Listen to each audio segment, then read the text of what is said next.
రా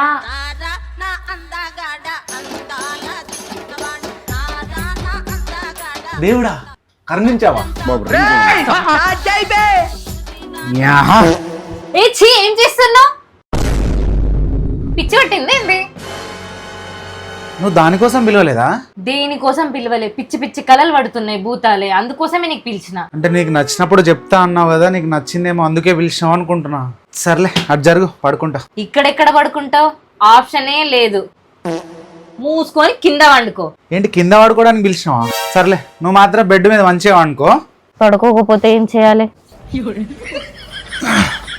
పవన్, దయ్యాల కళలు వస్తున్నాయి. దయ్యాలు ఎట్లుంటాయి? దానికి కొత్తగా చూపించాల్సిన అవసరం లేదు. నువ్వు ఒకసారి అద్దం ముందు నిలబడు, కనిపిస్తుంది. పవన్, వైషు, నేను బయటికి వెళ్ళి వస్తాను. అవునా? టిఫిన్ చేసిన తినేసి వెళ్ళొచ్చు కదా. హా, నువ్వు టిఫిన్ చేసింది నేను తిన్నట్టే. ఇక అది కాదు వైషు, నేను బయటికి వెళ్తున్నా, నేను వెళ్ళి వస్తా. తను తింటదేమో అని ఎంతో ఇష్టపడి చేశాను.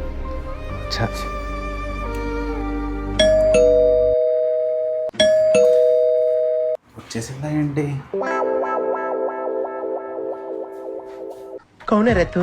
రా, ఏం చేస్తున్నావు? ఏం లేదురా, వంట చేస్తున్నా. చెల్లి లేదా? లేదురా, బయటికి వెళ్ళింది. ఉన్నా నువ్వే చేయాలి కదా. A few moments later. రే పవన్, ఇంకెన్నాళ్ళరా ఇంట్లో పని చేసుకుంటా ఉంటావు? నీకు అర్థమవుతుందా? నీకు జాబ్ లేదని ఇంట్లో పని మనిషి లెక్క చూస్తుంది. అలా ఎందుకు అనుకుంటున్నావురా? రే, జాబ్ లేకపోతే సొసైటీ కాదు, ఇంట్లో కూడా ఇజ్జత్ తీయరు. ఎట్లుంటావు, ఎట్లా తయారైనవురా? నిన్ను చూస్తుంటే నాకే నచ్చట్లేదు. ఏమో రేగా, నీ ఇష్టం. నేను చెప్పే తీరు చెప్పిన, ఇంకా నీ చావు నువ్వు చావు. నేను జాబ్ చూస్తున్నా, నువ్వు జాయిన్ అవుతున్నావు, అంతే. సరే చూద్దాం.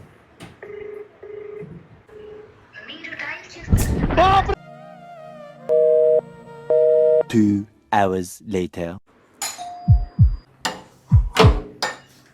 ఏమైంది వైషు?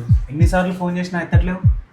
నువ్వు ఫోన్ చేస్తే ఎత్తాలని ఏమన్నా రూల్ ఉందా? అన్నిసార్లు కాల్ చేశా కదా, ఒక్కసారి రిప్లై ఇస్తే అయిపోతుండే కదా వైషు. హా, నీకు రిప్లై కూడా ఇవ్వాలా? ఇంకా ఇంట్లో ఖాళీగా ఉంటే నీకేం తెలుస్తుంది? బయట జాబ్ చేసి వస్తే తెలుస్తుంది. అలా కాదు వైషు, నేను ఎంత భయపడ్డా తెలుసా? ప్రతిదీ నీకు చెప్పి చేయాలా? మూసుకొని కాఫీ పెట్టు.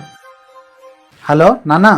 ఇట్లా పనులు మొత్తం నువ్వే చేస్తున్నావంట. కోడలు పిల్ల ఏం చేస్తాడుదంట. నువ్వు ఎందుకే నాకు పెళ్లి చేసుకున్నది? ఆమె తన పనులు చేయలేదు కదా, నువ్వు చేస్తుంది. జాబ్ చేస్తే ఇంట్లో కొంచెం పనులు కూడా చేయదా? ఇంట్లో మొత్తం నువ్వే చేస్తున్నావంట. అలా ఏం లేదు నాన్న, చేస్తుంది. అయినా నాన్న, మీరు ఫస్ట్ నేను మ్యారేజ్ చేసుకున్న అమ్మాయి విషయంలో నేను మీరు ఏమన్నా అది పాటించిన, కానీ ఇప్పుడు అమ్మాయి అయితే అట్లా కాదు, చాలా మంచిది, నన్ను చాలా బాగా చూసుకుంటుంది. ఈ అమ్మాయి విషయంలో అయితే మీరేం మాట్లాడొద్దు నాన్న.